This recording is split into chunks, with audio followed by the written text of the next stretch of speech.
So the BTC long setup I posted for you guys on the Telegram channel and on the Twitter page it has triggered and is currently running in profit. I also brought it to you guys' attention several times in my YouTube video. So if you're currently in the trade, congratulations. And you can, if you feel like dragging your stop loss to break even so that the trade can be risk-free for you, feel free to drag your stop loss to break even if you must.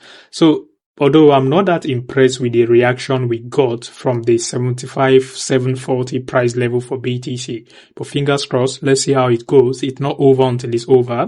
We predicted this exact move before it happened. If you're paying at, I think BTC was trading around 77k then before we predicted this exact move. And if you're paying attention, BTC followed the precise projection we drew. Pumped to the upside to around 79k, corrected, retested 79k once again, and then corrected to around 77k, and then pumped a little bit to 78k, and then corrected from there massively to the downside. So let's see how it goes. Let's see if the final wave, the final leg up is going to play out. The rest of the leg up has played out as predicted. If you're here to like this video, smash the like button, destroy the like button if you haven't already. And let's talk about BTC exchange liquidation map real quick. By the time BTC dumps to around 67,900 technically, over $10 billion worth of long leverage positions are going to get liquidated. And on the flip side, by the time BTC pumps to $87,000 territory, over $6 billion worth of short positions are going to get liquidated. From the look of things now, the BTC price might end up ranging between the $84,000 and also between $67,000 for a while, because if you're paying attention to this BTC CME gap on the daily time frame, we obviously have a CME gap close to $84,000 for BTC. So if we are tapping into that CME gap, it would then basically mean that they have swept the liquidity there and they will start hunting for the liquidity around $70,000, $68,000, $69,000 for BTC. So you all should pay attention to that CME gap there. I think 70 to 80% of the time, CME gap always gets filled.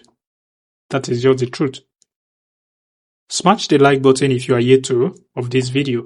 Now, let's pay attention to what the BTC dominance is saying. I'm still expecting the dominance to crash aggressively to the downside, thereby ushering us into an aggressive altcoin season. Now, when the BTC dominance starts crashing, it doesn't necessarily mean that BTC is also going to crash. No, BTC is going to pump. Altcoins are going to pump. The only difference is altcoins, they are going to be outperforming BTC in terms of price performance, in terms of rally. The last time the BTC dominance crashed aggressively in 2017, we got the biggest altcoin season in crypto history. Similar stuff happened in 2021, which we had the second biggest altcoin season in crypto history. So fingers crossed. Let's see how it goes. I think eventually this BTC dominance is just going to crash. It will.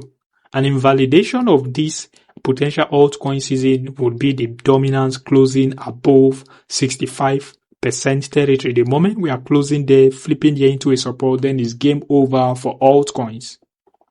Then altcoin season would be officially cancelled. But that is highly unlikely to happen in my opinion. So the dominance is currently seated at 60.4%. I'm expecting it to top there for the meantime and then open the next monthly candle bearish. We are currently left with 2 days and 8 hours for this current monthly candle to close on the BTC dominance. Now let's pay attention to what the BTC chart is saying on the daily time frame. I brought this chart to you guys' attention in the previous videos. And I told you guys, history might end up repeating herself because it is obvious.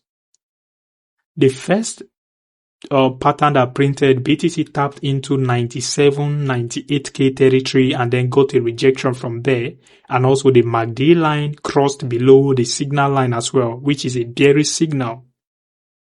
What followed after this cross was a massive crash all the way to $59,000, $60,000 for BTC technically. So could history be about to repeat herself because we just tapped into another massive resistance zone around the $79,000, $80,000 level, and we are currently rejecting from there. And also, if you're paying attention, the MACD line has also crossed the signal line, indicating a shift in market momentum. This is a bearish signal.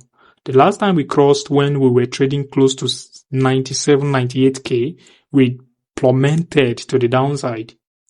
We've printed our first bearish MACD histogram on the daily time frame. If you're paying close attention to the chart, it has printed its first bearish, but the momentum is still small.